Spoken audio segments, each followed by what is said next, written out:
Ayan, super mom. Sobrang pawis ko na. Oh, Ayun ang kumuha sa akin. ako lang mag-isang mag-ano. Ako, mga makukulit. Oh. Kala ng gabi na. Salamat. Mag-isa lang ako nag-walking.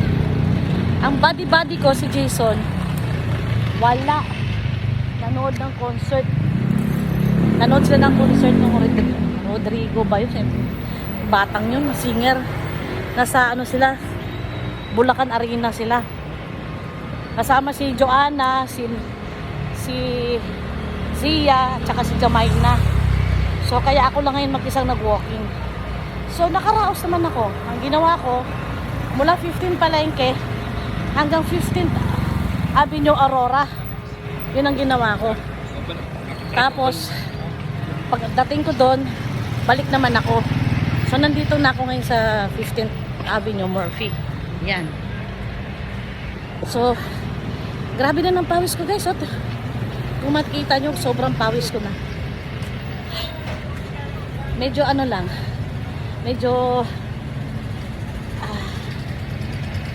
lonely lang tayo dahil mag-isa lang tayo. Pero masaya din ako dahil na-achieve ko rin yung gusto ko, na pagpapawisan ako ng gusto, which is nakuha ko naman. Sobrang pawis ko.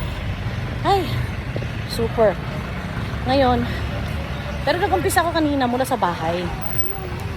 Mula sa bahay papuntang Palengke, 15th Avenue. Tapos 15th Avenue Murphy hanggang Aurora. So, very good ang lakad ko ngayon kahit pag-isa lang ako. Kaya naman inislit ko yung Aurora kasi hindi delikado.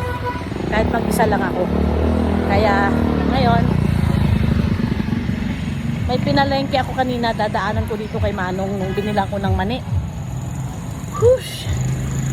Anong tawag nito?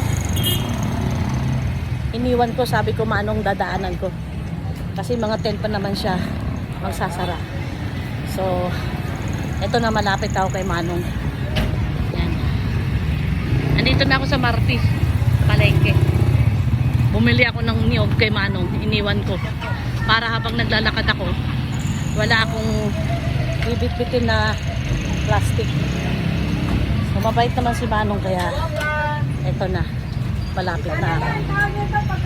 See you later, guys. Babalik ako.